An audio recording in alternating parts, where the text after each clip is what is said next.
Lil Baby's WHAM album that dropped last Friday was the first mainstream album of the year to drop in 2025. We are back on the main channel in the new year. Before we jump into today's album review, like, comment, subscribe to both of my channels. I have a Discord, join that. Also follow me over on Twitch. We're gonna go ahead and jump into this review kind of one by one through the track list. I know I do tier lists as well and shorts and different styles of review on this channel, but let me know if you guys kind of like this raw podcast style of reviewing stuff. This album is just 15 songs and 41 minutes. I thought it was gonna be pretty easy to get through, figuring as a shorter Lil Baby album, but I kept an open mind going into this project because Lil Baby needed to prove us wrong after I didn't really like his last two albums, and I wasn't just trying to ride the hate train. I just don't think he's had very many good songs in the last couple of years. He kind of had us fooled on Listen Up. This was one of his more deeper songs where he felt focused and locked in, and there's some nice strings and violins that make this sound really nice, but it was kind of a hood poet Polo G moment where he kind of pump fakes, good production or,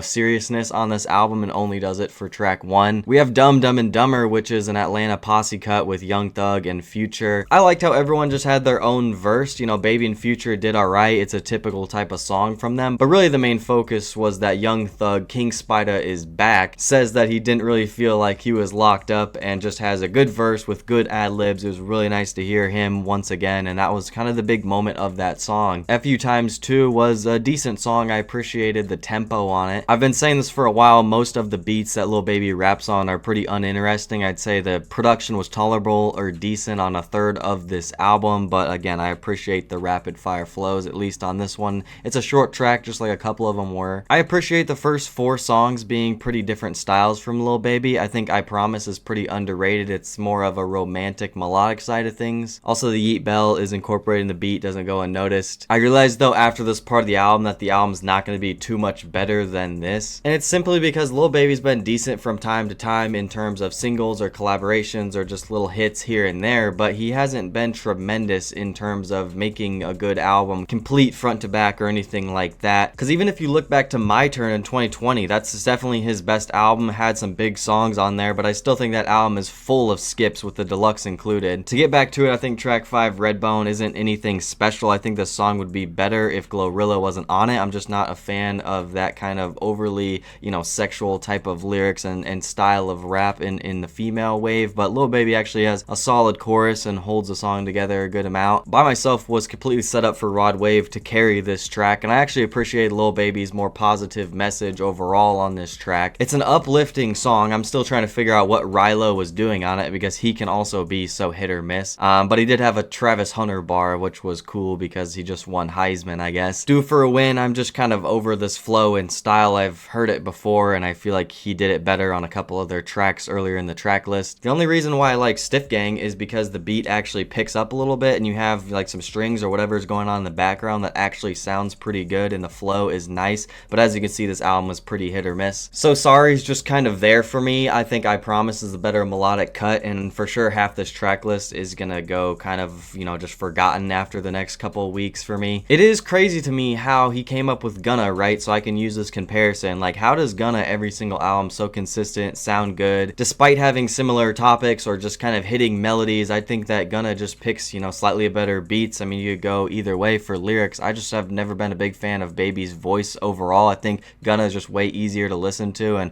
comes off more talented to me. But it's just very interesting as I almost feel like they're in the same boat right now, but it seems like Gunna has a more positive side of things and getting hits while Lil Baby's on the more negative side of things in the slope. We definitely needed a song like Stuff featuring Travis Scott, who brought the energy and was arguably the best feature on this entire song. He needs a chiropractor. His back probably hurts so bad. I just think the 8x8 is so catchy. I can't even take Say Twin serious because of this dark piano, and this type of beat is just completely laughable in the big 2025. We just asked Lil Baby to slightly improve or give a little bit of care into his albums or maybe pick better production, and he just barely made any adjustments on WHAM. Free Promo has some nice trumpets in the beat, but to be honest, it's just lackluster overall. I have a few other songs I'd rather go back to. This album is just full of uncreative moments and uncreative collabs, as you have 21 Savage on Outfit, which I try to defend the 21 Savage features, but this song just isn't anything special from either end. And at this point in the album, I'm just kind of wanting it to wind down and be over with at this point, wondering if Lil Baby has one good song left in him because the highs of the album had passed a long time ago. Drugs Talkin' is actually a decent song. I have have saved this one, I actually would go back to it. It's the last highlight on this album and last moment on this album I actually liked, because Streets Colder wraps it up and that one's just dead boring. It is kind of crazy that there might be a deluxe to this album, who knows, but we'll have to see what we get with Dominique, which he announced as another album coming in 2025, possibly soon. But to pop up my rating scale, I'm gonna be using all of 2025 for my album reviews. I'm gonna go ahead and slide Lil Baby's WHAM album into the mid category. Lil Baby might have put out a few good songs, but he's definitely still on thin ice. Let me know in the comments down below what you guys think of this review format, and also what would you guys rate Lil Baby's WHAM album